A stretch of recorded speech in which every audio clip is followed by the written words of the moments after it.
Assalamualaikum warahmatullahi wabarakatuh. Waalaikumsalam. Bismillahirrahmanirrahim. Alhamdulillah wa syukru ala ni'amillah. La hawla wa la quwwata illa billah. Allahumma salli wa sallim wa barik ala sayyidina Muhammad ibn Abdillah wa ala alihi wa sahbihi wa mawala ma ba'du. Yang kami hormati Guru Kepala Sekolah TK Kepala Bayangkari 14 Brimob. Yang kami hormati para guru TK Kepala Bayangkari 14 Brimob. Puji dan syukur marilah kita panjatkan kehadirat Allah Subhanahu wa taala karena pada pagi hari ini kita semua dapat hadir dalam acara diseminasi budaya positif TK Kepala Bayangkari 14 Brimob yang nanti akan disampaikan oleh yang terhormat Ibu Sri Wahyuningsih SPD. Baiklah semua yang hadir pada pagi hari ini, untuk memulai acara pada pagi hari ini marilah kita bersama-sama berdoa kepada Allah Subhanahu wa taala, mudah-mudahan dari awal sampai akhir nanti diberikan kelancaran oleh Allah dan kita semua yang ikut hadir pada pagi hari ini dapat berberkah dalam acara pada pagi hari ini. Wala hadirnya biqaulin hasanah al-Fatihah.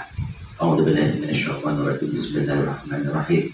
Alhamdulillahirabbil alamin arrahmanir rahim maliki yaumiddin. Iyyaka na'budu wa iyyaka nasta'in ihdinas siratal mustaqim siratal ladzina an'amta 'alaihim ghairil maghdubi 'alaihim waladdallin. Amin. A'udzu billahi minasyaitonir rajim. Bismillahirrahmanirrahim. Alhamdulillahirabbil alamin hamdan syukuran hamdan 'ala al-mu'minin mazidan. Ya rabbana lakal hamdu kama yanbaghi li wajhikal karim wa 'ala sultanik. Allahumma shalli 'ala sayyidina Muhammadin wa 'ala ali sayyidina Muhammad fil awwalin wal akhirin wa fil ma'alin 'ala ila yaumiddin. Allahumma inna nas'aluka salamatan fid din wa dunya wal akhirah wa afiyatan fil jasad wa fil ilmi wa barakatan fil rizqi wa tawbatan qabla al-maut wa rahmatan min al-maut wa maghfiratan ba'da al-maut. Allahumma a'in 'alaina fi sakaratil maut wa najjata min al-'adhabi wal hisab. Rabbana la tuzigh qulubana ba'da idh hadaytana wa hab lana min ladunka rahmatan innaka antal wahhab. Allahumma arina al-haqqa haqqan warzuqna ittiba'ah wa arina al-batila batila warzuqna ijtinabah. Rabbana atina fid dunya hasanah wa fil akhirati hasanah wa qina adzabannar. Sallallahu ala sayyidina Muhammadin wa ala alihi wa sahbihi ajma'in. Walhamdulillahi rabbil alamin. Baiklah para hadirin sekalian, di acara yang selanjutnya yang kita tunggu adalah diseminasi budaya positif TK Kepala Bayangkari 14 Brimob yang akan dipaparkan oleh Yang Terhormat Ibu Sri Wahyuningsih SPD. Kepada beliau waktu dan tempat kami persilakan.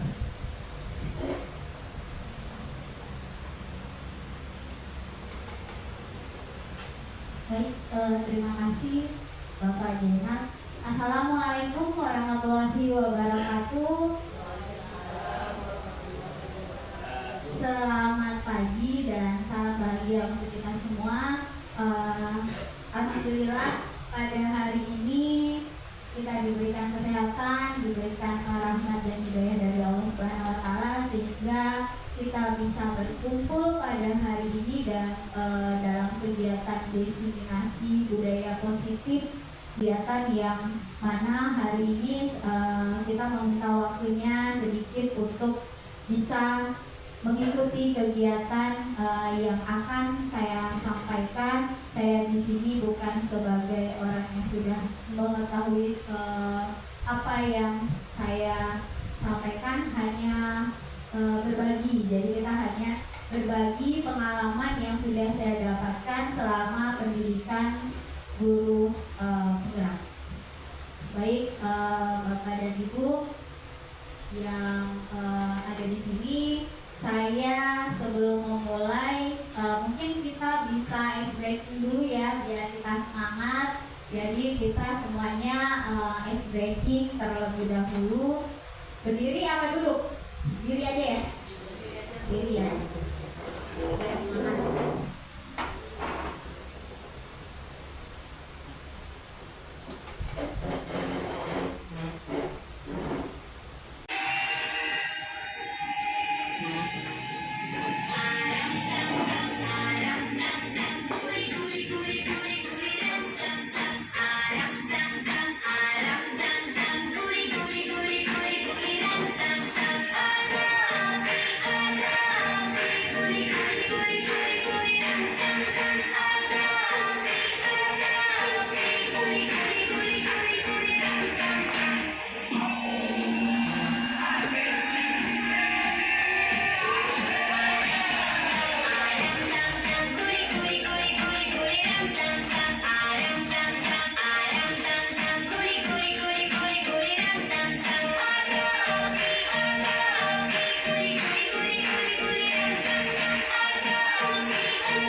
Jadi biar tidak tegang, biar kita semangat untuk mengikuti kegiatan. Jadi kita cari keringatnya dulu, kita mulai ice breathing-nya dulu. Mungkin kita bisa mulai sekarang ya. Jadi di sini saya untuk destinasi ini yaitu menyebarkan pemahaman dan penerapan pengalaman budaya positif TK Kemala Bayangkari 14 Brimob. Jadi di sini Bapak dan Ibu mungkin sudah mengetahui atau sudah tahu tentang budaya positif di sekolah. Jadi apa itu budaya sekolah? Apakah budaya sekolah itu penting? Mengapa budaya sekolah itu penting? Nah, mungkin Bapak Ibu di sini ada yang bisa berbagi tentang budaya sekolah itu apa? Sedikit ya, budaya sekolah. Rajen. Silakan Pak. Cek 1, 2. Terima kasih Bu Sri. Saya sedikit memberikan gambaran tentang budaya positif di dalam sekolah. Ya, betul. Ya. Budaya positif ya, Bu Sri. Budaya sekolah. Budaya sekolah. Alhamdulillah, mohon maaf, nama saya Pak Zainal Abidin. Kurang lebih saya 12 tahun mengajar di sekolah taman kanak-kanak. Jadi tiap hari saya bergelut dengan anak-anak yang ada yang somai, ada yang segala macam, dengan segala macam karakter anak-anak di dalam sekolah tersebut. Baiklah Bu Sri, bahwa budaya positif di dalam sekolah itu sangat bagus sekali karena ini adalah menanamkan sikap baik terhadap anak-anak, karena karakter anak-anak dimulai dari taman kanak-kanak ya. Jadi untuk kedepannya kalau di sekolah paling dasar itu anak-anak sudah ditanamkan budaya positif, insya Allah nanti ke depan dia akan terbiasa dengan hal-hal yang baik. Kurang lebih semacam itu, Bu Sri. Terima kasih. Ya, Pak Zainal, terima kasih sudah berbagi sharingnya, pengalamannya selama 12 tahun menjadi guru di TK Kemala Bayangkari. Nah, budaya sekolah itu yang mungkin selama ini kita sudah sering melakukan budaya sekolah. Jadi budaya sekolah itu adalah sistem nilai, kepercayaan, dan norma yang diterima bersama dan dilaksanakan dengan penuh kesadaran sebagai perilaku alami yang dibentuk oleh lingkungan dengan menciptakan pemahaman yang sama pada sekolah. Jadi dimulai dari hal-hal sederhana yang dilakukan secara konsisten, secara terus-menerus, yang akan menjadi kebiasaan-kebiasaan baik kita yang dapat membentuk karakter yang akan menjadi budaya positif di sekolah. Jadi untuk budaya itu sendiri sering kita lakukan yang akan menjadi identitas kita, identitas sekolah kita. Jadi budaya sekolah ini kebiasaan baik yang sudah kita lakukan, yang sering kita lakukan. Nah, itulah yang akan menjadi budaya di sekolah kita. Jadi budaya sekolah itu mungkin sudah kita laksanakan, sudah kita tahu juga sebelumnya di untuk budaya sekolah itu memang sangat menyesuaikan dengan keadaan dan karakteristik sekolah kita sendiri. Untuk konsep-konsep IP budaya positif yang ada di sini yaitu perubahan paradigma belajar, disiplin positif, nilai-nilai kebajikan, motivasi perilaku manusia, kebutuhan dasar, posisi kontrol restitusi, keyakinan kelas, dan segitiga restitusi. Jadi kita nanti akan mengenal dan mungkin kita sudah melakukan konsep-konsep inti tentang budaya positif itu sendiri. Nah, di sini yang pertama kita akan coba permainan dulu. Jadi ada satu orang nanti kita yang akan menggenggam tangannya, digenggam dengan kuat, dengan erat, dengan penuh tenaganya, sekuat tenaganya. Yang ada di sini ini sangat penting untuk kalau kita kasih nama itu A ya. Yang A ini sangat penting memegang yang ada di genggamannya. Jadi ada satu temannya lagi itu yang B. Yang B ini akan mencoba untuk membuka genggaman tangan ini dengan merayu atau menghardik atau misalnya dengan memohon atau diberi dengan godaan atau bahkan menawari dengan uang. Nah, siapa yang bisa bantu ke depan untuk 2 orang, 1 orang itu menggenggam tangannya, yang satunya lagi itu mencoba untuk membuka genggaman tangan ini. Nah, boleh Bu Eka, silahkan Bu Eka. Mungkin satu lagi dari Pak Jenan. Ya, yang genggam berarti Bu Eka. Nah, Bu Eka menggenggam pegangan yang sangat penting ini. Entah itu tentang apa, pokoknya penting sekali buat Bu Eka sehingga orang lain tidak bisa mengetahuinya. Bu Eka tidak mau membuka ini karena di dalam ini ada hal-hal yang sangat rahasia bagi Bu Eka. Nah, mungkin Pak Jena bisa melakukan dengan cara memberikan hadiah atau dengan cara memarahi sampai terbuka. Itu tergantung dari Bu Eka mau membuka apa enggak ini. Nah, silahkan.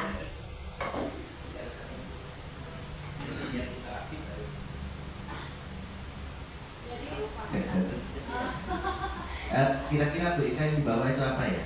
Penting sekali buat Bu Eka atau buat siapa?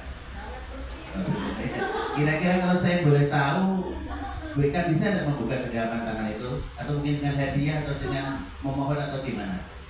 Harus pakai hadiah atau gimana? Atau pakai barter? Bukan ya? Kalau barter jadi di barter, bukan? Nah, mungkin pakai apa, sambal terong atau apa?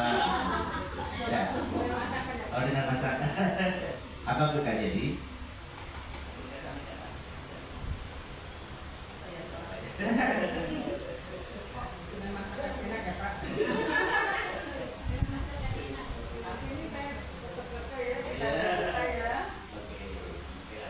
Bu Eka, kita masakan yang paling enak biar mau membuka genggaman tangannya. Apa yang ada di dalam genggaman itu? Jadi semua kita tahu. Itu kan Bu Eka.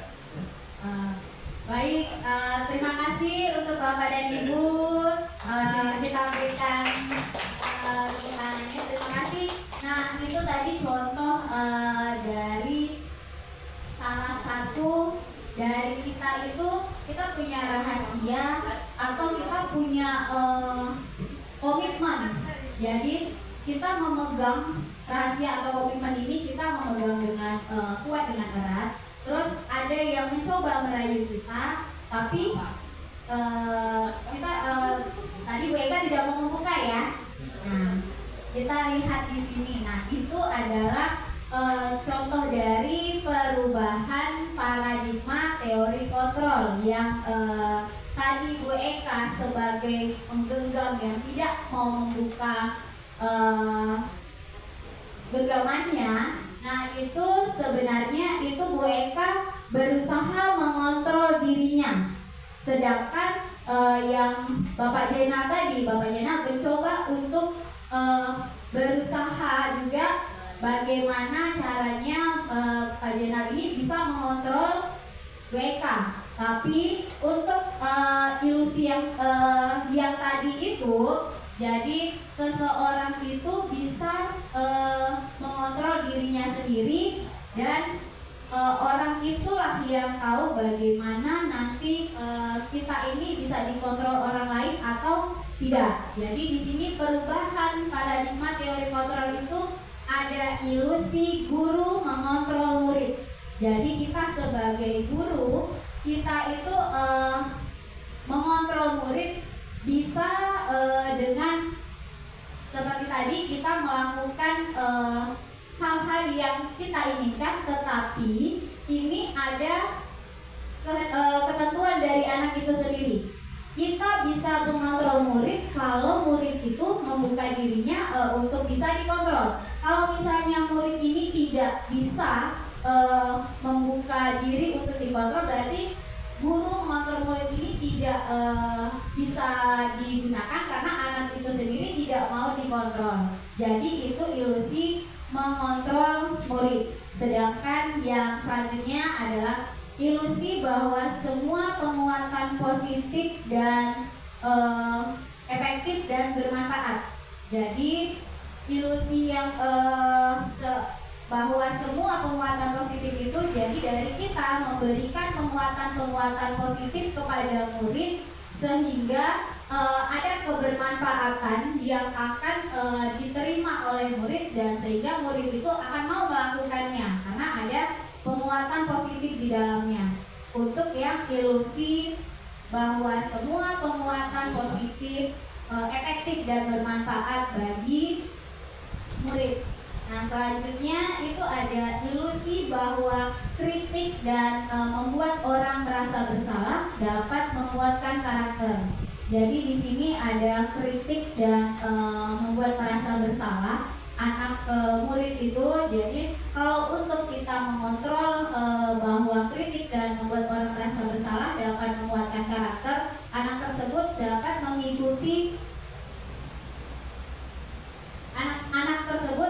mengikuti dengan karakter-karakter yang tadi dibilang oleh gurunya bahwa itu ada karakter yang membuat anak tersebut merasa bersalah. Dan di sini orang yang membuat anak itu merasa bersalah atau kritikan seperti itu akan membangun anak untuk menjadi lebih baik lagi karakternya, lebih kuat lagi karakternya. Selanjutnya itu ada ilusi bahwa orang dewasa memiliki hak untuk memaksa. Nah, biasanya kita sebagai guru punya hak penuh nih untuk memaksa anaknya. Tapi untuk kegiatan ilusi ini bahwa orang dewasa memiliki hak untuk memaksa, nah itu tidak bisa kita lakukan kepada murid karena untuk anak itu sendiri dapat melakukan hal-hal yang bisa tadi mengontrol dirinya. Nah, itu dari yang memaksa. Orang dewasa memiliki hak untuk memaksa itu kembali lagi kepada muridnya, bahwa murid tersebut dapat mengikuti arahan dari gurunya atau tidak. Jadi untuk ilusi-ilusi inilah yang merubah paradigma tentang teori kontrol. Jadi ada perubahan paradigma bahwa kita sebagai guru itu dalam memberikan pembelajaran itu kita guru berpihak kepada anak atau mementingkan kepentingan anak sesuai dengan kebutuhan anak. Jadi bukan berdasarkan atas kepentingan dari guru itu sendiri. Jadi benar-benar ada hal yang harus kita pahami tentang anak-anak itu sendiri dan bagaimana cara kita mengontrol emosi dari anak itu. Selanjutnya untuk perubahan paradigma teori kontrol. Jadi di sini ada stimulus respon dan teori kontrol. Nah, sebelumnya yang kita tahu itu di stimulus responnya realitas atau kebutuhannya kita sama, tapi kalau untuk teori kontrolnya kebutuhan kita itu berbeda. Jadi setiap anak itu kebutuhannya berbeda-beda, tidak bisa kita samakan. Untuk selanjutnya semua orang melihat hal yang sama. Nah, kalau kita untuk teori kontrolnya, jadi setiap orang itu mempunyai atau memiliki gambaran yang berbeda. Jadi tidak sama setiap orang, setiap diri pribadi orang lain itu tidak sama dengan kita dan tidak bisa kita paksakan. Selanjutnya kita mencoba mengubah dengan kita mencoba mengubah orang agar berpandangan sama dengan kita. Dan teori kontrolnya kita berusaha memahami pandangan orang lain tentang dunia. Jadi yang sebelumnya kita ingin mengubah orang lain, nah itu kita usahakan jadi berusaha memahami pandangan orang lain atau mengetahui apa yang dimaksud oleh orang tersebut. Selanjutnya juga perilaku buruk itu dilihat dari suatu kesalahan. Teori kontrolnya semua perilaku memiliki tujuan. Jadi perilaku anak itu ada tujuannya masing-masing. Setiap anak melakukan perilaku itu ada tujuan yang nantinya ingin dipahami oleh anak ini, oh saya inginnya seperti ini, maka perilakunya yang dilakukan itu menyesuaikan dengan tujuan yang diinginkan oleh anak tersebut. Terus untuk stimulus yang saya bisa mengontrol orang lain dan teori kontrolnya hanya Anda yang bisa mengontrol diri Anda. Jadi kita ini tidak bisa mengontrol orang lain. Seperti tadi kita tidak bisa mengontrol dengan contoh penggenggaman tangan, itu kita tidak bisa mengontrol bahwa orang lain itu belum tentu bisa membuka genggaman yang tadi yang kita inginkan yang untuk dibuka, tapi kita hanya bisa mengontrol diri kita sendiri. Selanjutnya untuk pemaksaan ada pada saat bujukan gagal, dan teori kontrolnya itu kolaborasi dan menciptakan pilihan-pilihan baru. Jadi ada kolaborasi yang terjadi untuk kita mendapatkan menciptakan pilihan-pilihan baru tadi. Jadi ada kolaborasinya. Selanjutnya untuk model berpikir menang kalah yang sebelumnya kita hanya inginnya menang kalah di stimulus respon. Untuk teori kontrolnya itu model berpikirnya menang-menang.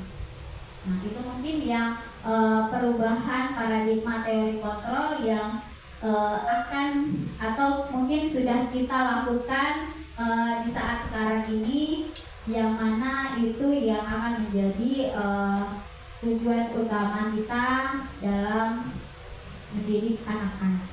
Selanjutnya ini tentang disiplin positif. Jadi disiplin positif di sini mengacu pada disiplin diri yang memiliki tanggung jawab terhadap apa yang dilakukannya berdasarkan nilai-nilai yang diyakini. Jadi itu disiplin positif seperti yang tadi kita sudah ada sebelumnya, kita sudah melaksanakan disiplin positif yang mungkin di sini disiplin positif itu berasal dari bahasa Latin disiplina yang artinya itu belajar. Nah, jadi kata disiplina itu diambil dari kata belajar. Jadi untuk disiplin yang mengacu pada diri pada disiplin diri yang memiliki tanggung jawab, nah itu semuanya merupakan salah satu cara penerapan disiplin positif bertujuan untuk menumbuhkan kesadaran dari dalam diri tanpa mengharapkan imbalan ataupun penghargaan. Jadi disiplin positif di sini kita hanya atau kita itu sebagai guru menerapkan disiplin positif kepada anak-anak yang muncul dari motivasi dirinya sendiri.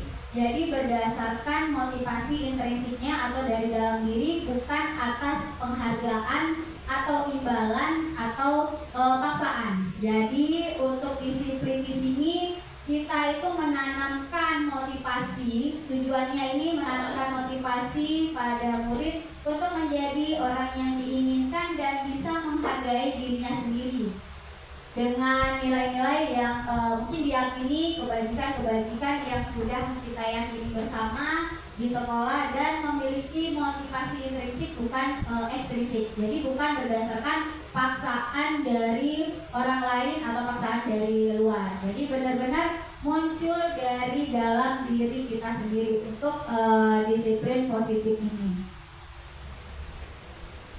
Dan nilai-nilai kebajikan universal itu nilai kebajikan yang telah kita sepakati bersama, lepas dari suku bangsa, agama, bahasa maupun latar belakangnya.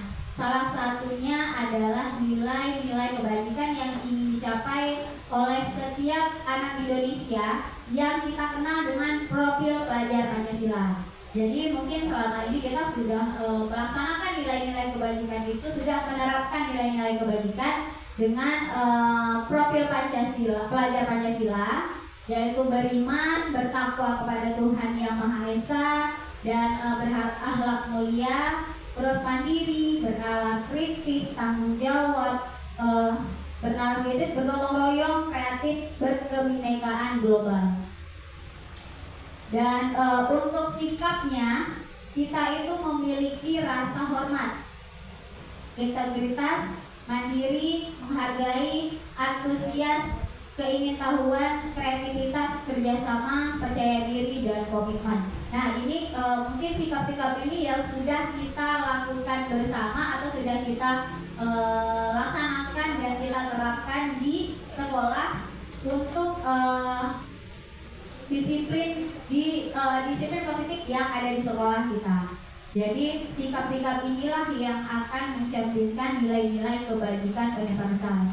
Dan pilar karakternya itu cinta Tuhan dan segenap ciptaannya, kemandirian dan tanggung jawab, kejujuran, amanah, diplomatis, hormat dan santun, dermawan, suka menolong dan gotong royong, percaya diri, kreatif dan pekerja keras, kepemimpinan dan keadilan, baik dan rendah hati, toleransi, kedamaian dan kesatuan. Jadi itu nilai-nilai kebajikan universal atau kebajikan yang kita yakini bersama dan kita sepakati bersama untuk kita terapkan di sekolah kita. Mungkin Bapak Ibu di sini sudah menerapkan semuanya kepada anak-anak kita ya tentang disiplin positif dengan nilai-nilai kebajikan universal. Ya semangat, coba kita tepuk semangat dulu. Tepuk semangat. Semangat. Terima kasih. Biar kita ada semangatnya lagi karena masih banyak lagi yang akan kita ketahui tentang budaya-budaya positif ini.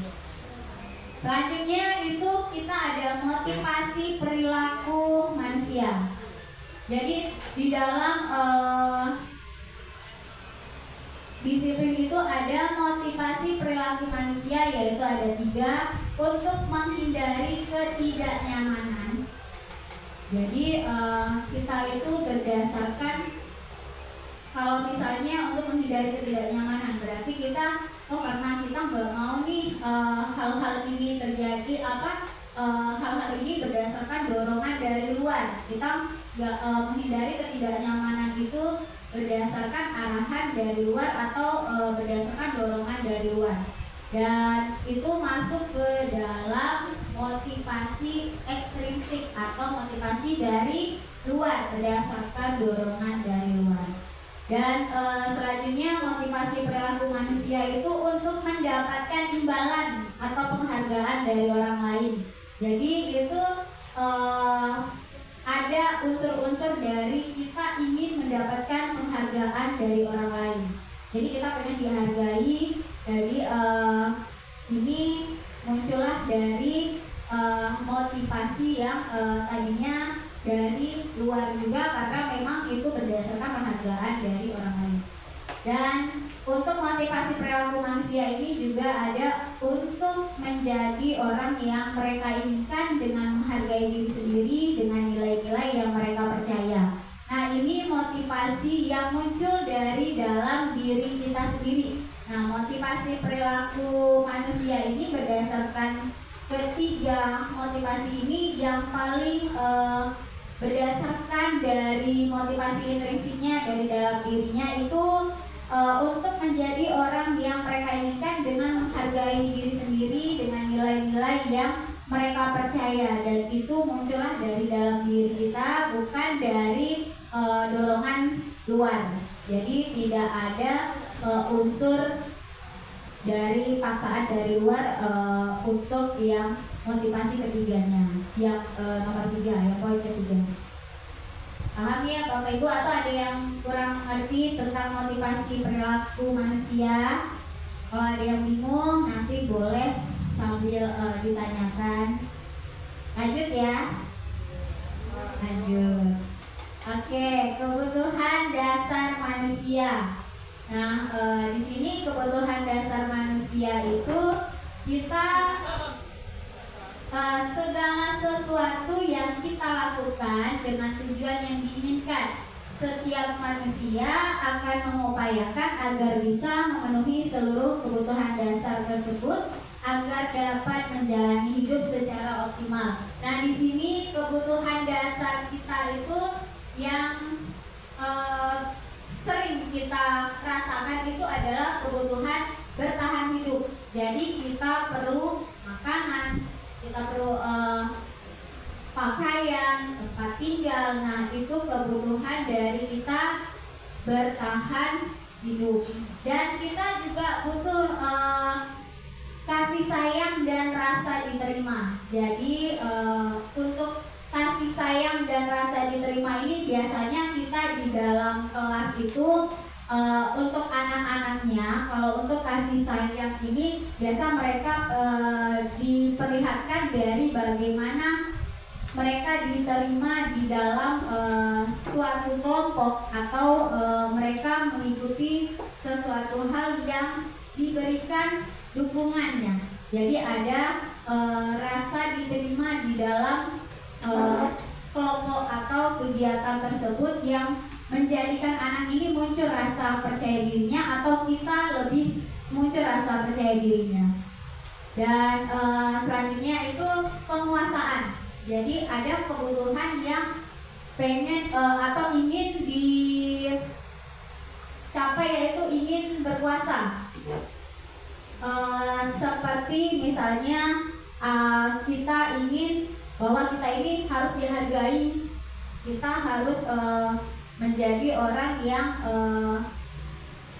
pemimpin seperti itu. Nah, kalau untuk penguasaan itu muncul dari dalam diri kita pribadi masing-masing terkait dengan kebutuhan dasar manusianya.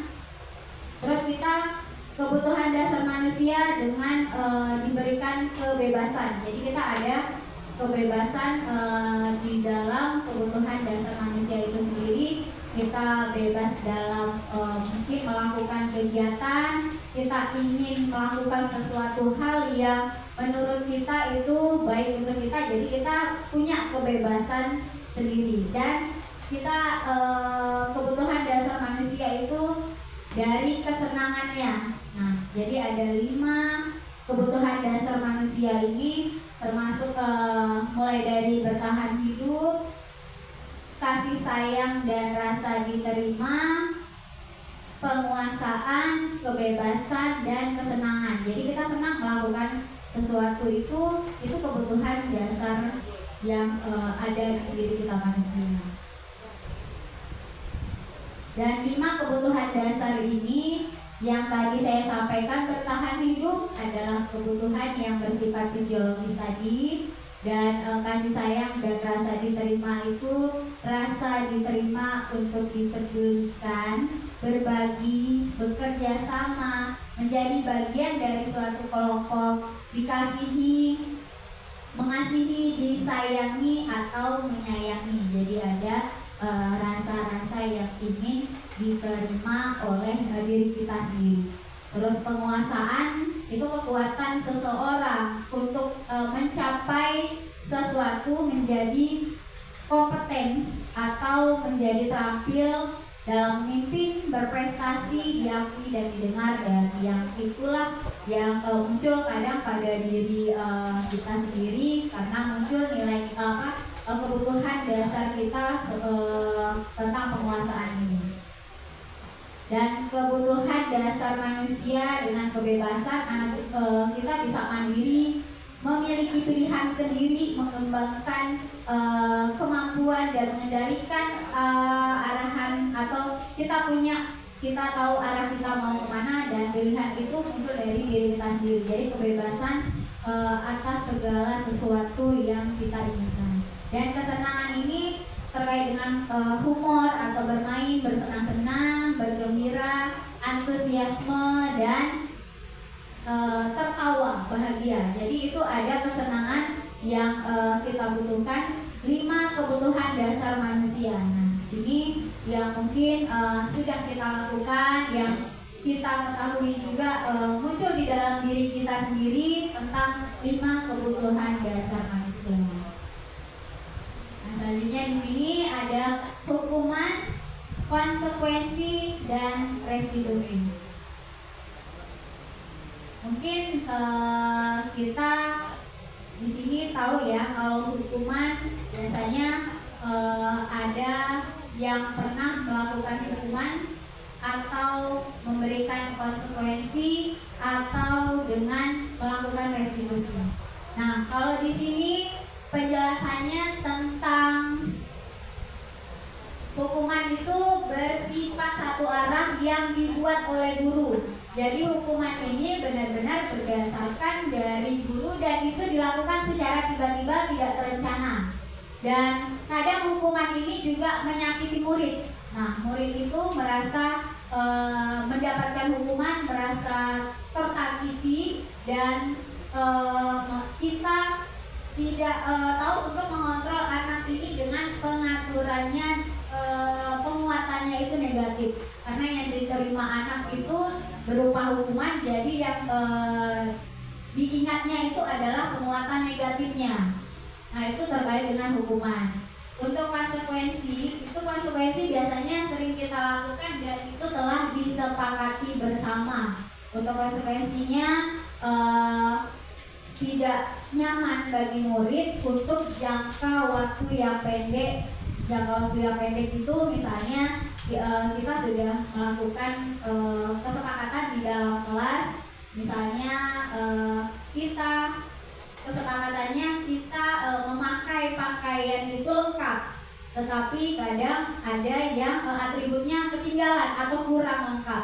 Nah, itu ada konsekuensinya. Kita buat kesepakatan dulu. Jadi nanti kalau misalnya tidak sesuai dengan kesepakatan ini, ada konsekuensinya. Nanti kamu harus apa? Nah, itu ada ketidaknyamanan bagi murid dalam jangka waktu yang pendek. Selanjutnya kita memerlukan monitoring dan supervisi terus-menerus dari guru. Jadi untuk memberikan konsekuensi ini ada monitoringnya. Dan untuk restitusi, nah restitusi di sini adalah proses menciptakan kondisi bagi murid untuk memperbaiki kesalahan agar dapat kembali dengan karakter yang lebih kuat. Jadi murid dapat bertanggung jawab. Nah, di sini untuk restitusinya kita akan sampaikan di sini bahwa untuk memberikan restitusi kita itu harus memperbaiki kesalahan yang telah dilakukan anak. Misalnya anak melakukan kesalahan atau sudah seperti misalnya anak merusak barang di kelas. Nah, itu restitusinya itu kita memperbaiki kesalahan itu bagaimana kita mengembalikan karakternya dengan karakter yang lebih baik lagi. Jadi karakter anak yang tadinya sebelumnya telah melakukan kesalahan, kita berikan pemahaman dan kita berikan motivasi lagi kepada anak untuk anak itu agar dapat bertanggung jawab atas kesalahannya dan dapat kembali ke kelompoknya lagi dengan kekuatan yang baru, dengan pribadi yang lebih baik lagi. Nah, itu di restitusi. Jadi ada kondisi bagi murid untuk memperbaiki kesalahannya dengan karakter yang lebih kuat lagi. Nah, untuk hukuman atau konsekuensi di sini ada contohnya. Jadi saya akan memberikan pertanyaan ini kepada Bapak dan Ibu, nanti silakan disebut ini termasuk hukuman atau konsekuensi. Siap ya? Oke, mencatat 100 kali di dalam buku kalimat. Saya tidak akan terlambat lagi karena saya tidak akan terlambat lagi ke sekolah. Nah, itu masuk ke dalam hukuman atau konsekuensi. Mencatat 100 catatan, mencatat 100 kalimat, saya tidak akan terlambat lagi. Jadi hukuman atau konsekuensi. Jadi itu termasuk mencatat 100 kalimat itu adalah hukuman. Karena kalau di hukuman itu ada yang anak ini merasa tersakiti. Jadi hukuman ini diberikan dengan yang seperti kalau misalnya kita memberikan kesepakatan kepada anak atau konsekuensi, biasanya kita memberikan itu kamu nanti mencatat 1 kali kalimat. Nah itu biasanya ada seperti itu, tapi tidak menyakiti anak. Kalau 100 kalimat itu ada menyakiti anak, berarti dia masuk ke dalam hukuman. Terus membersihkan coretan yang dibuatnya di meja tulis. Nah, konsekuensi karena itu yang kita lihat itu adalah bentuk tanggung jawab anak yang memang anak itu sudah melakukan kesalahan dan diminta untuk memperbaikinya, dan itu termasuk dalam konsekuensi. Mungkin satu lagi ya. Satu lagi, berjemur di lapangan basket pukul 12 siang karena mengobrol dengan temannya. Hukuman karena ada unsur-unsur yang sakit atau menyakiti tadi. Baik, sudah paham ya dengan hukuman dan konsekuensinya. Nah, di sini ada dihukum oleh penghargaan. Nah, ini yang sering kita lakukan. Kita sering memberikan penghargaan kepada anak. Nah, di sini ya boleh. Tadi kan ada konsekuensi sama hukuman ya. Kalau misalnya disuruh dia kan melakukan pelanggaran atau gimana yang misalnya tidak bawa di tempat. Terus anak itu kita kasih konsekuensi atau hukuman nanti misalnya disuruh habiskan makanan. Nah, Habiskan makanan. ya. Tapi kan efek dari makanan itu dia kenyang atau mengantuk, itu masuk konsekuensi atau hukuman?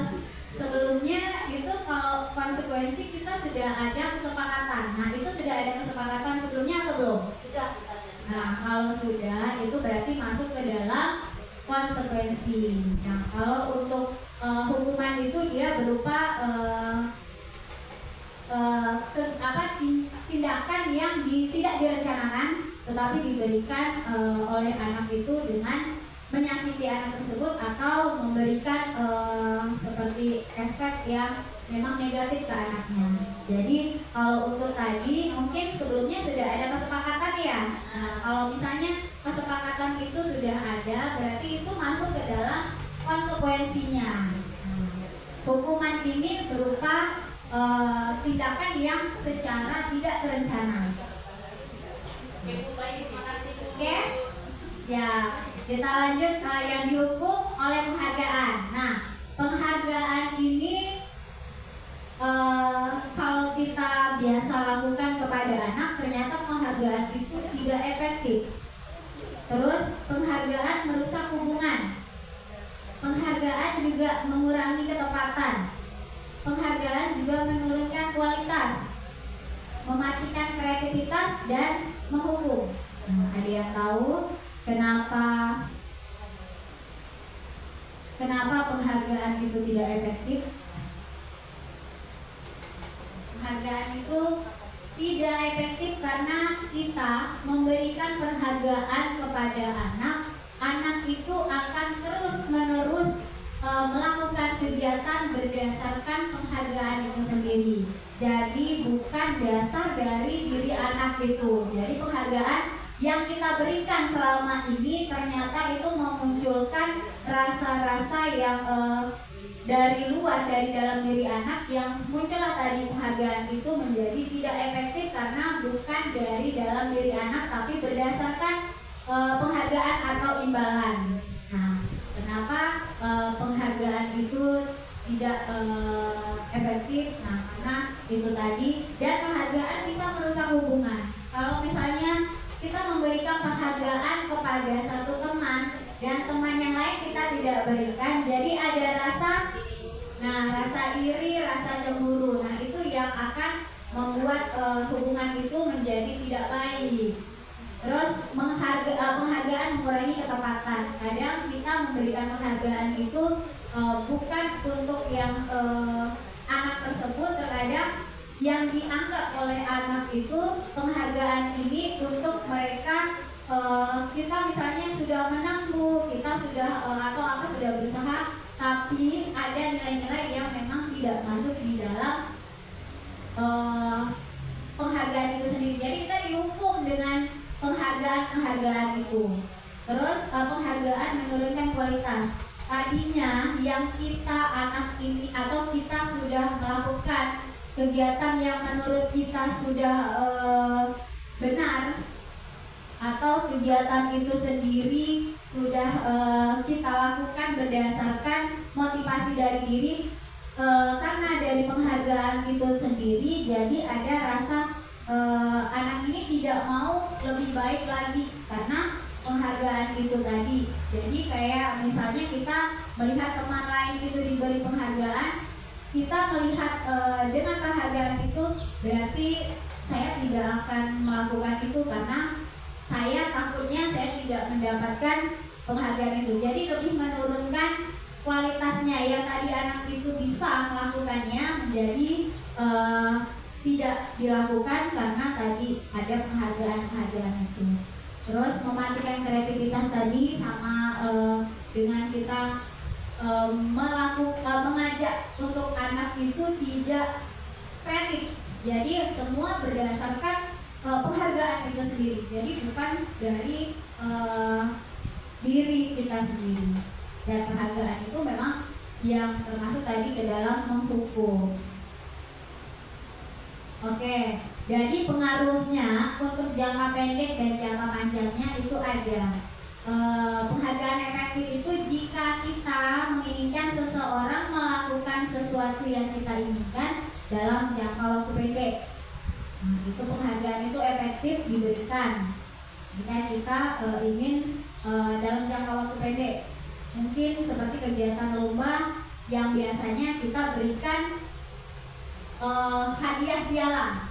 Nah, itu dalam jangka waktu pendek. Terus jika kita menggunakan penghargaan lagi dan lagi, maka orang tersebut akan bergantung pada penghargaan yang diberikan serta kehilangan motivasi dari dalam. Jadi memang semuanya berdasarkan penghargaan itu sendiri dan tidak muncul motivasi dari dalam diri sendiri.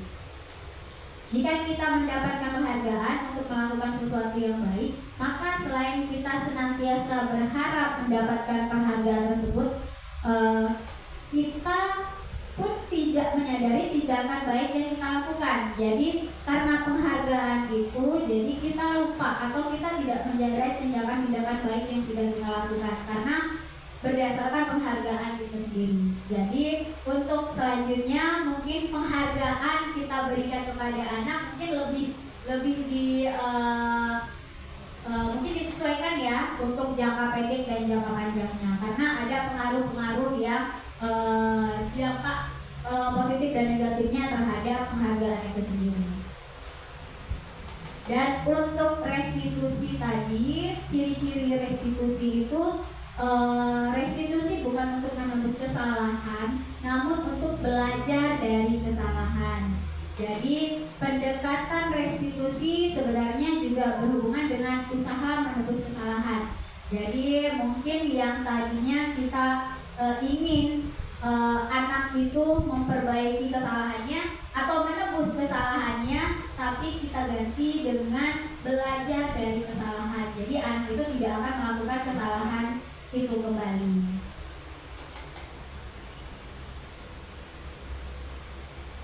Oke, restitusi di sini dapat memperbaiki hubungan.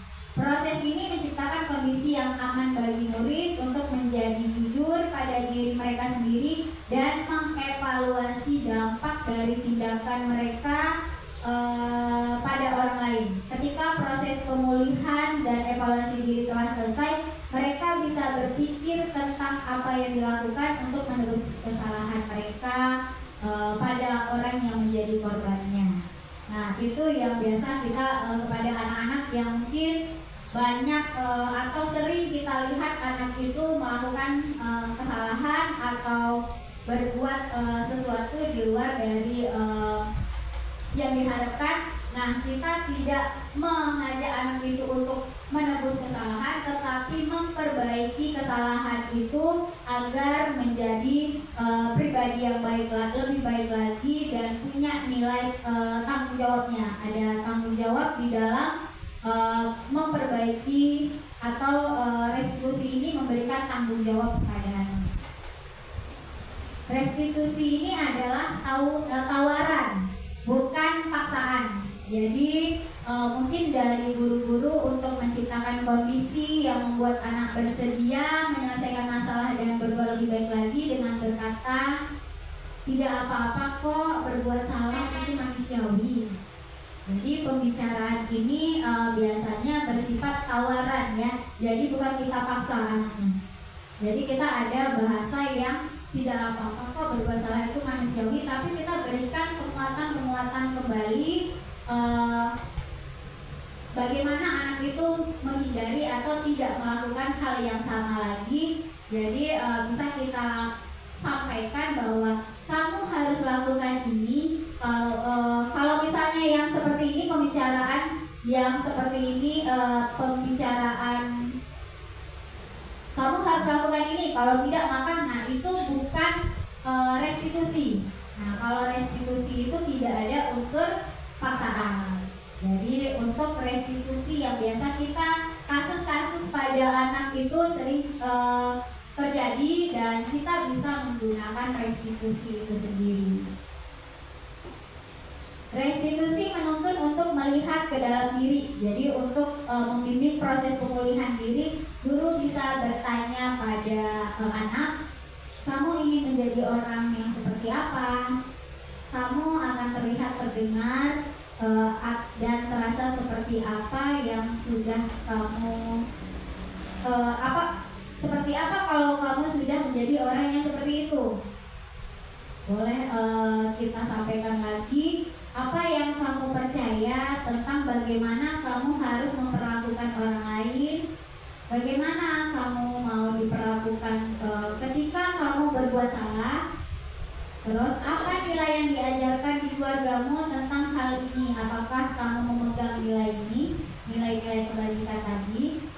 Kalau tidak, lalu apa yang kamu percaya? Nah, bahasa-bahasa itu memancing pengetahuan kepada anak yang bukan menjudge atau kepada anak, tetapi kita menggali informasi melalui restitusi untuk kita perbaiki kesalahan itu.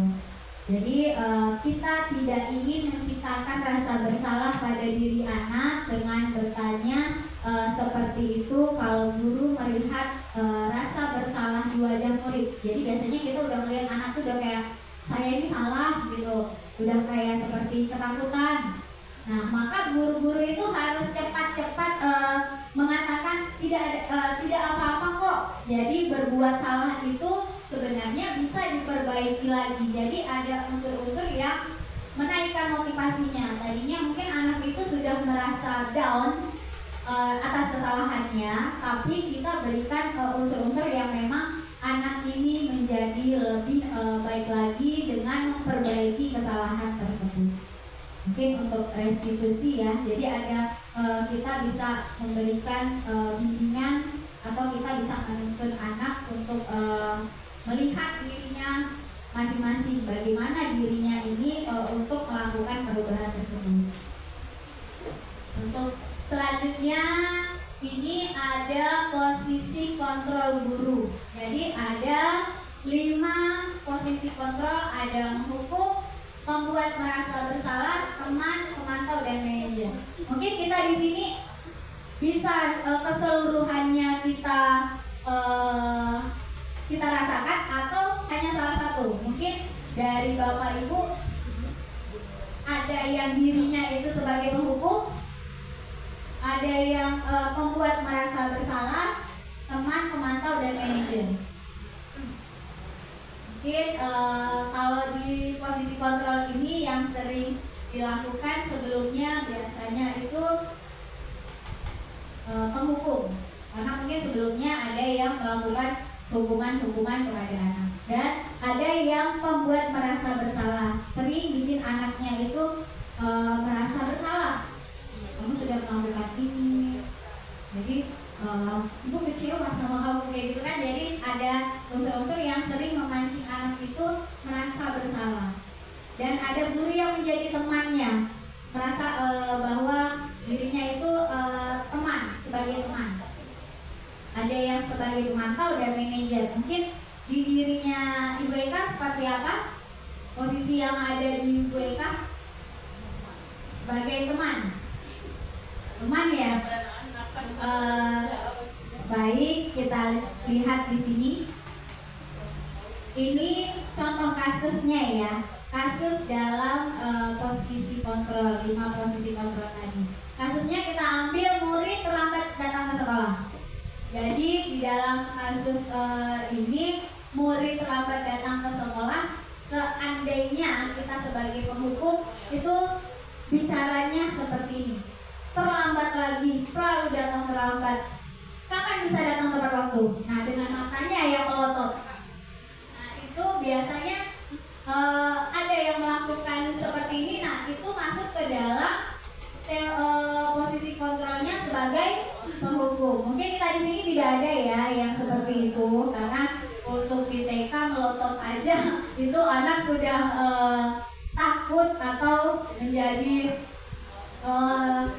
merasa kurang percaya diri karena dengan bahasa-bahasa yang keras atau bahasa tubuh yang kurang disukai oleh anak. Jadi itu ciri-ciri penghukum ya.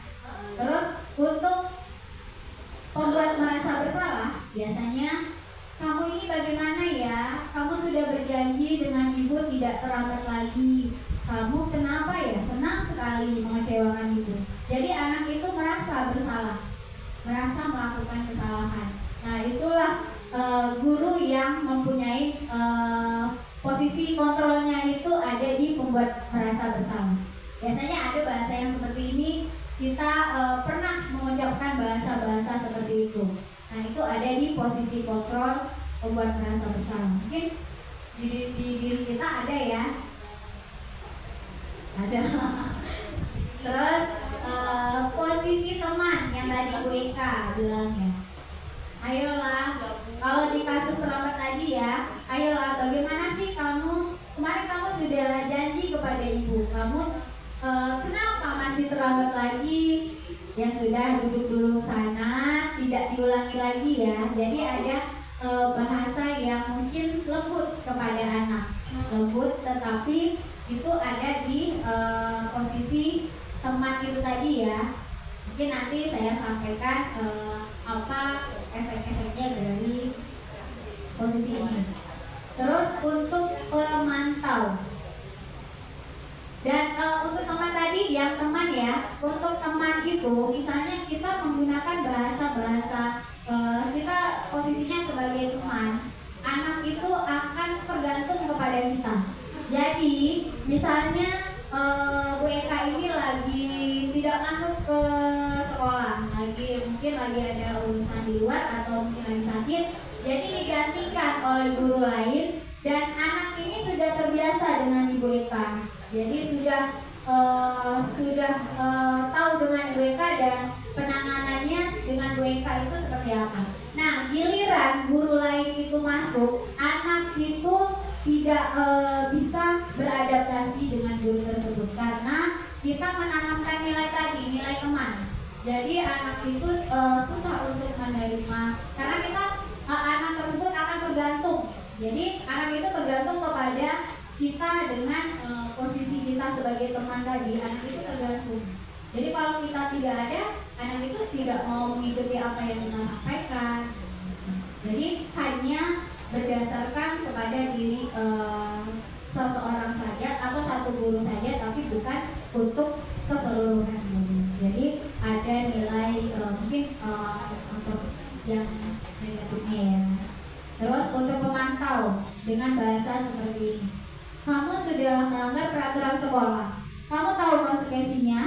Nanti jam istirahat kamu tinggal di kelas untuk menyelesaikan tugas yang tertinggal. Ibu tunggu. Jadi bahasa pemantau ini, kalau untuk menjadi pemantau ini biasanya itu lebih datar. Jadi hanya mengikuti arahan dan ada pemberian konsekuensi di sini. Jadi untuk pemantau di sini yang biasa guru-guru lakukan itu mungkin bahasanya seperti ini, dan salah satu di kita mungkin ada yang seperti pemantau, kontrol pemantau. Nah ini yang manajer ya. Apakah kamu mengetahui jam berapa masuk sekolah? Kita tanya kepada anaknya. Kira-kira bagaimana kamu akan memperbaiki permasalahan ini? Apakah besok kamu akan terlambat lagi? Anak akan menjawab, baik, ibu hargai usahamu untuk memperbaiki diri. Jadi untuk di manajer ini lebih ke pendalaman kepada anak, pendekatan kepada anak. Jadi anak itu akan merasa apa yang dilakukannya itu yang akan diperbaikinya untuk kedepannya. Kemudian jadi untuk yang selanjutnya itu kita berada di posisi manajer. Jadi posisi manajer itu merupakan posisi yang ideal bagi guru, karena guru dapat membimbing dan memberikan tanggung jawab pada murid untuk mencari jalan keluar permasalahannya. Jadi posisi yang terbaik itu adalah posisi manajer. Jadi kita sebagai guru mampu untuk menerapkan posisi manajer di kelas kepada anak-anak kita, agar anak tersebut muncul nih tanggung jawabnya, mandirinya, jadi dapat mencari jalan keluar dari permasalahan yang ada. Untuk posisi kontrolnya terkait dengan kasus murid terlambat datang ke sekolah, mungkin ada yang bingung? Sudah? Lanjut ya, dengan keyakinan kelas. Jadi di keyakinan kelas ini, mengapa keyakinan kelas, mengapa bukan peraturan kelas? Ada yang tahu?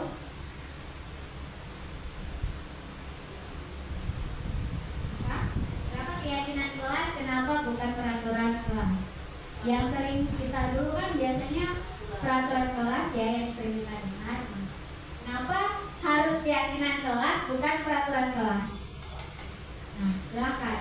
Bisa jawab. Ya. Kalau menurut saya, kalau peraturan kelas itu juga boleh dulu.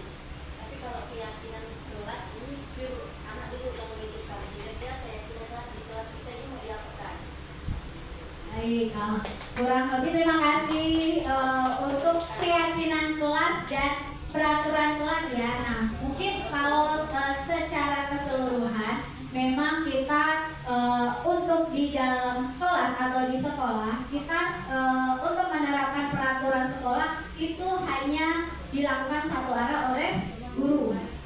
Tapi karena ini keyakinan kelas itu dia akan bersifat lebih positif lagi, dengan bahasa yang lebih positif lagi, dan itu telah disepakati oleh guru dan murid dengan anak. Jadi sudah disepakati. Kenapa tidak peraturan kelas? Kenapa keyakinan kelas? Karena peraturan itu bersifat satu arah dari guru, tapi kalau keyakinan kelas ada kesepakatan yang akan kita lakukan bersama. Nah, di sini untuk keyakinan kelas itu ada nilai-nilai di dalamnya, nilai-nilai keselamatan dan kesehatan. Jadi untuk biasanya kita menentukan keyakinan kelas, kita mementingkan keselamatan dan kesehatan anak. Jadi nilai-nilai inilah yang kita sebut sebagai keyakinan. Dan nilai kebajikan yang sudah disepakati secara bersama-sama dengan murid, terlepas dari latar belakang anak, terlepas dari sukunya, negaranya, ataupun bahasa dan agamanya. Jadi benar-benar kita sudah sepakati bersama untuk kita jadikan keyakinan kelas atau keyakinan sekolah. Jadi bukan berdasarkan aturan dari guru. Jadi untuk keyakinan kelas pun kita menggunakan kalimat-kalimat yang lebih positif. Nah, kalau peraturan itu ada kalimat yang mungkin dinilai lebih negatifnya, dan kita akan mencoba menjadi lebih positifnya di keyakinan kelas ini. Dan keyakinan kelas ini memang memotivasi seseorang itu dari dalam diri kita sendiri, bukan dari luar. Jadi ada muncul kebiasaan-kebiasaan itu yang sering kita lakukan, yang memunculkan karakter-karakter baik pada diri pribadi kita masing-masing. Nah, keyakinan kelas merupakan upaya membangun budaya positif di sekolah.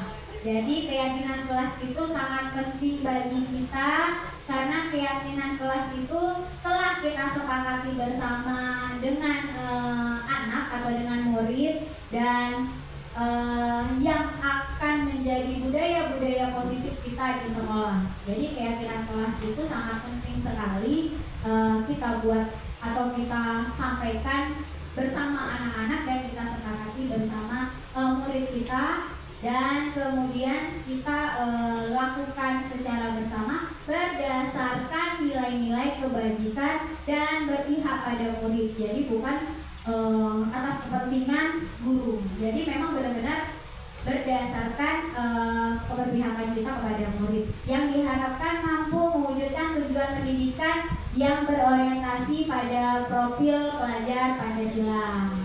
Oke.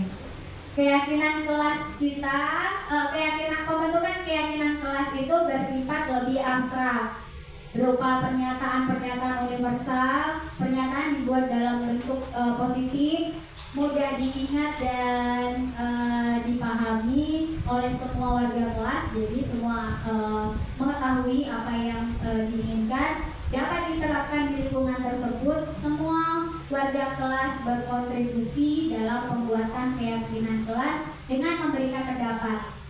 Terus meninjau kembali keyakinan kelas dari waktu ke waktu. Nah, di sini ada contohnya.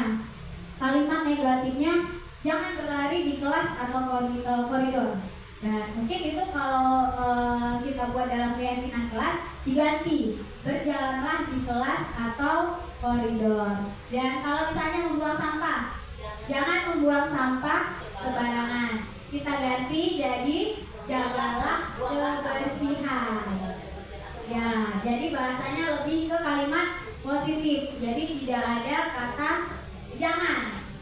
Ya, kita buat ke kalimat yang lebih positifnya. Nah, itu boleh kita bikin peraturan itu kita tempel di kelas dengan gambar-gambar yang biasa menjadi pahami anak apa yang harus dilakukan ini. Kemudian terkait segitiga restitusi. Nah, mungkin kita juga baru memahami, tapi kita sudah melaksanakan sebenarnya segitiga restitusi ini. Jadi segitiga restitusi itu merupakan suatu proses menyelesaikan permasalahan murid yang dapat membantu anak menjadi mandiri dan bertanggung jawab. Nah, di sini untuk segitiga restitusi itu, yang pertama ada menstabilkan identitas, yang kedua validasi tindakan yang salah, dan yang ketiga menanyakan keyakinan. Bagaimana kita menerapkan itu? Bisa dilihat di sini dalam menstabilkan identitas itu, kita itu mengubah identitas anak dari orang yang gagal karena pernah melakukan kesalahan menjadi orang yang sukses. Misalnya dengan kata-kata berbuat salah itu tidak apa-apa, tidak ada manusia yang sempurna. Saya, ibu juga pernah melakukan kesalahan seperti itu. Kita bisa menyelesaikan masalah ini. Kamu berhak merasa begitu. Jadi ada bahasa-bahasa yang menguatkan, bahasa-bahasa positif yang menguatkan anak untuk menjadi lebih baik lagi, termotivasi lagi. Itu terkait dengan menstabilkan identitas. Jadi dalam melakukan segitiga restitusi, yang pertama itu kita melakukan atau menstabilkan identitasnya. Selanjutnya validasi tindakan yang salah. Jadi kita memahami kebutuhan dasar apa yang mendasari sebuah tindakannya. Dengan mungkin kalimat-kalimat seperti ini. Ciri-cirinya itu dengan kalimat yang padahal kamu bisa melakukan yang lebih buruk dari ini ya. Nah itu kita memvalidasi. Kamu pasti punya alasan mengapa melakukan hal itu. Kamu patut bangga pada dirimu sendiri karena kamu telah melindungi sesuatu yang penting buatmu. Kamu boleh mempertahankan sikap itu, tapi kamu harus menambahkan sikap-sikap yang baru. Dan itu bahasa-bahasa yang sering kita gunakan dalam validasi tindakan yang salah. Kemudian yang ketiga, menanyakan keyakinan. Teori kontrolnya itu menyatakan bahwa kita pada dasarnya termotivasi secara internal. Dan ini yang setelah kedua kali itu kita lakukan, kita menanyakan keyakinan. Apa yang kita percaya sebagai kelas atau keluarga? Apa nilai-nilai umum yang telah kita sepakati? Apa bayangan kita tentang kelas yang ideal yang kita inginkan? Kamu mau jadi orang yang seperti apa? Jadi ada penekanan lagi tentang keyakinan-keyakinan itu. Mungkin kita bisa lihat dari tayangan video.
Baik, Bapak dan Ibu, mungkin itu tadi sekedar contoh penerapan segitiga restitusi yang kita ada menstabilkan identitasnya, kita menanyakannya, terus setelah menstabilkan identitas kita memvalidasi tindakan yang bermasalah, dan terakhir kita menanyakan keyakinan kelas yang telah kita sepakati bersama. Jadi mungkin untuk segitiga restitusi bisa kita terapkan pada kasus-kasus anak yang mempunyai permasalahan-permasalahan yang ada di sekolah kita. Ada yang ingin sharing atau berbagi?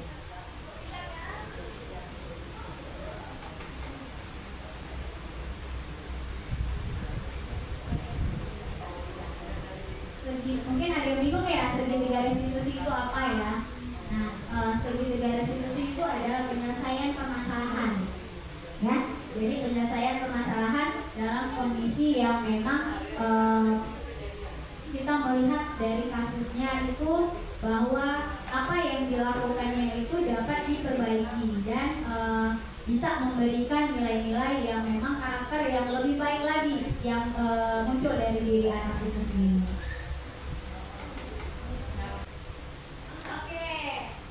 Lanjut. Alhamdulillah.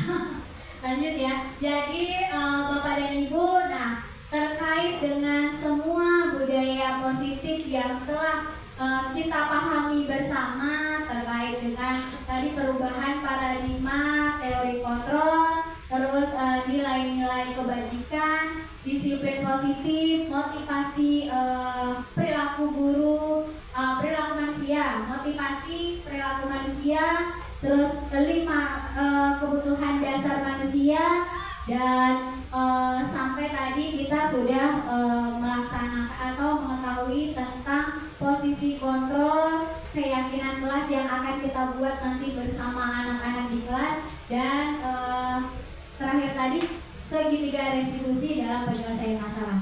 Nah, di sini saya akan menyampaikan kembali bahwa standar pendidikan nasional itu dalam rangka menciptakan lingkungan yang positif, maka setiap warga sekolah dan pemangku kepentingan perlu saling mendukung, menghayati dan menerapkan nilai-nilai kebajikan yang telah disepakati bersama untuk dapat menerapkan tujuan mulia tersebut. Maka seorang pemimpin pembelajaran perlu berjiwa kepemimpinan sehingga dapat mengembangkan sekolah dengan baik agar terwujud suatu budaya sekolah yang positif sesuai dengan standar kompetensi pengelolaan yang telah ditetapkan. Jadi kita bisa melakukan perubahan-perubahan dari sekarang terkait dengan budaya-budaya positif yang mungkin telah kita lakukan bersama dan akan kita perbaiki lagi bersama. Mungkin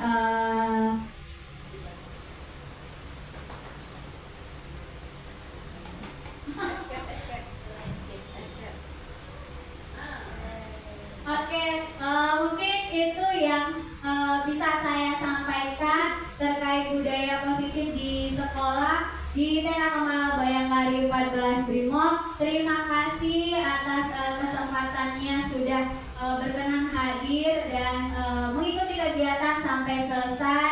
Saya mengucapkan terima kasih banyak atas kehadirannya dan terima kasih atas waktunya. Semoga kita menjadi pribadi yang lebih baik dan menjadi guru-guru yang lebih kompeten lagi di bidang kita pendidikan dan menjadi posisi kontrol manager.